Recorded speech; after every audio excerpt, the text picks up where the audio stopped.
Hello friends, welcome back. मैं जगदीश एक बार फिर से आपका स्वागत करता हूं अपने चैनल शिप्रा इंग्लिश पैराडाइज पर। डियर फ्रेंड्स, आज के इस वीडियो लेक्चर में भी मैं आपके लिए कुछ बहुत ब्यूटीफुल फिक्स स्ट्रक्चर्स लेकर आया हूं। होपफुली ये स्ट्रक्चर्स भी आपको पहले की तरह बहुत पसंद आएंगे। फ्रेंड्स, फिक्स स्ट्रक्चर्स पर यह मेरा 22वां वीडियो है। फ्रेंड्स, मैं आपको एडवाइस करना चाहूँगा कि अगर आप अपनी इंग्लिश को इम्प्रूव करना चाहते हैं, उसको फ्लुएंट बनाना चाहते हैं, तो आप फिक्स स्ट्रक्चर्स पर मेरे सारे वीडियोस ज़रूर देख लीजिए। मैंने फिक्स स्ट्रक्चर्स पर एक प्लेलिस्ट बना दी है। होपफुली उस प्लेलिस्ट को आप ज़रूर देखेंगे। फ्रेंड्स, इससे पहले कि मैं ये वीडियो लेक्चर शुरू करूं, अगर अभी तक आपने हमारे चैनल को सब्सक्राइब नहीं किया है तो मैं आपसे रिक्वेस्ट करना चाहूँगा कि हमारे चैनल को सब्सक्राइब कर लें। वीडियोस पसंद आने पर उन्हें लाइक ज़रूर करें और शेयर भी ज़रूर करें, ताकि ये वीडियोस उन सभी लोगों तक पहुंच जाएं जिनको इंग्लिश की रियली बहुत ज़रूरत होती है। तो चलिए friends, without wasting much time आज का ये वीडियो लेक्चर शुरू करते हैं।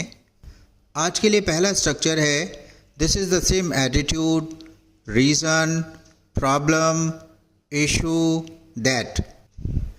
इसकी हिंदी रहेगी यह वही दृष्टिकोण है या वही परेशानी है जो। चलिए एग्जाम्पल से समझ लेते हैं। यह वैसी ही परेशानी है जो मुझे होती है। This is the same problem that I face. This is the same problem that I face. इस सेंटेंस को ऐसे भी बनाया जा सकता है, this is the same problem that I have. This is the same problem that I have. चलिए next example देख लेते हैं। यह वही सहानुभूति का दृष्टिकोण है जिसके बारे में तुम बात कर रहे थे। This is the same attitude of sympathy that you were talking about. This is the same attitude of sympathy that you were talking about. Next example है यह वही समस्या है जो बच्चों को झेलनी पड़ती है। This is the same problem that children have to bear और children have to face. This is the same problem that children have to bear or children have to face. चलिए फ्रेंड्स, नेक्स्ट एग्जाम्पल देख लेते हैं। यह वही चिंता है जो हर माँ को अपने बच्चों के प्रति होती है। This is the same concern that every mother has towards her children. This is the same concern that every mother has towards her children. Friends, आज के लिए नेक्स्ट फिक्स स्ट्रक्चर है You should be entirely focused on. Friends, यहाँ पर आप you के स्थान पर कोई भी सब्जेक्ट का यूज़ कर सकते हैं। इसकी हिंदी रहेगी आपको पूरी तरह से पर ध्यान देना चाहिए। चलिए एग्जाम्पल्स देख लेते हैं। आपको पूरी तरह से अपनी पढ़ाई पर ध्यान देना चाहिए। You should be entirely focused on your studies. You should be entirely focused on your studies. Next example है आपको पूरी तरह से अपना लेख सुधारने पर ध्यान देना चाहिए। You should be entirely focused on improving your hand writing. You should be entirely focused on improving your hand writing. चलिए फ्रेंड्स, बढ़ते हैं अगले एग्जाम्पल्स की तरफ। आपको पूरी तरह से अपने लक्ष्य प्राप्ति पर ध्यान देना चाहिए। You should be entirely focused on achieving your target. You should be entirely focused on achieving your target. चलिए नेक्स्ट एग्जाम्पल देख लेते हैं। उसे पूरी तरह से अपने प्रोजेक्ट पर ध्यान देना चाहिए। He should be entirely focused on his project. He should be entirely focused on his project. आप entirely के स्थान पर fully का प्रयोग भी कर सकते हैं, जैसे He should be fully focused on his project. He should be fully focused on his project. चलिए फ्रेंड्स, आज के लिए नेक्स्ट स्ट्रक्चर देख लेते हैं। नेक्स्ट स्ट्रक्चर है He's got no. फ्रेंड्स, यहाँ पर आप कोई भी सब्जेक्ट का प्रयोग कर सकते हैं। She's got no भी हो सकता है। इसकी हिंदी रहेगी उसे नहीं है या उसके पास नहीं है। चलिए एग्जाम्पल से समझ लेते हैं। उसके पास हमें दबाने का कोई अधिकार नहीं है। He's got no right to dominate us. He's got no right to dominate us. उसके पास दिमाग नहीं है। He's got no mind. He's got no mind. उसे किसी तरह की कोई परेशानी नहीं है। He's got no problem whatsoever. He's got no problem whatsoever. उसे सब्र नहीं है। She's got no patience. She's got no patience. आज के लिए नेक्स्ट स्ट्रक्चर है I don't know which one to. Friends, आप वन के स्थान पर किसी नाउन का प्रयोग भी कर सकते हैं, जैसे which dress to, which pen to, etc. मुझे पता नहीं या मुझे पता नहीं चल रहा है कि कौन सी या कौन सी वाली।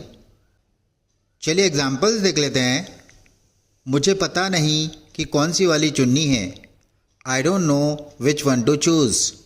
I don't know which one to choose.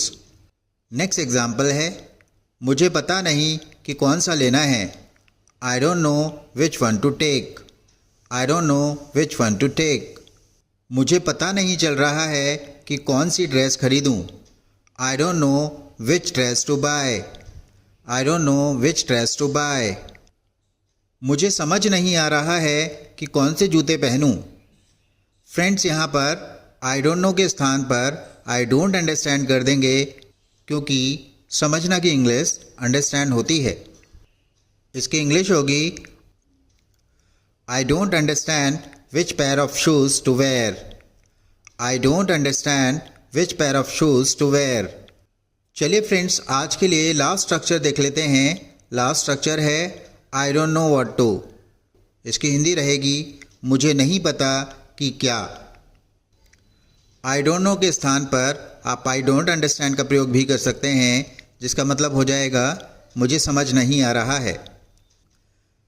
चलिए एग्जाम्पल से समझ लेते हैं। मुझे नहीं पता कि आगे क्या करना है। I don't know what to do next. I don't know what to do next. मुझे नहीं पता कि इससे क्या फ़र्क पड़ता है। I don't know what difference it makes. I don't know what difference it makes. चलिए नेक्स्ट एग्जाम्पल देख लेते हैं।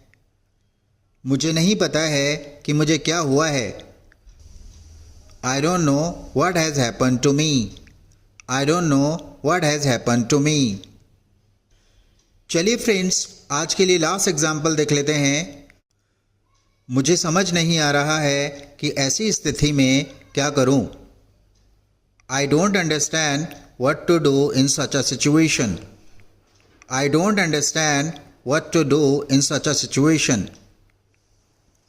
फ्रेंड्स, यहाँ पर आपको लग रहा होगा कि मैंने हिंदी कॉन्टिन्यूस में बोली है, लेकिन इंग्लिश प्रेजेंट इंडेफिनिट में बनाई है। जैसे कि यहाँ पर हिंदी है मुझे समझ नहीं आ रहा है। फ्रेंड्स, ऐसा इसलिए हुआ है क्योंकि अंडरस्टैंड अपने साथ कॉन्टिन्यूस टेंस नहीं लेता है। मुझे समझ नहीं आ रहा है कि इंग्लिश आई डोंट अंडरस्टैंड होगी, ना कि I am not understanding. Friends, आशा करता हूँ कि ये सभी फिक्स स्ट्रक्चर्स आपको ठीक से समझ आ गए होंगे। अगर फिर भी कोई प्रॉब्लम्स आपके रह जाते हैं इनको समझने में, तो आप कमेंट करके मुझसे अपनी प्रॉब्लम्स पूछ सकते हैं। This brings me to the end of this video lecture.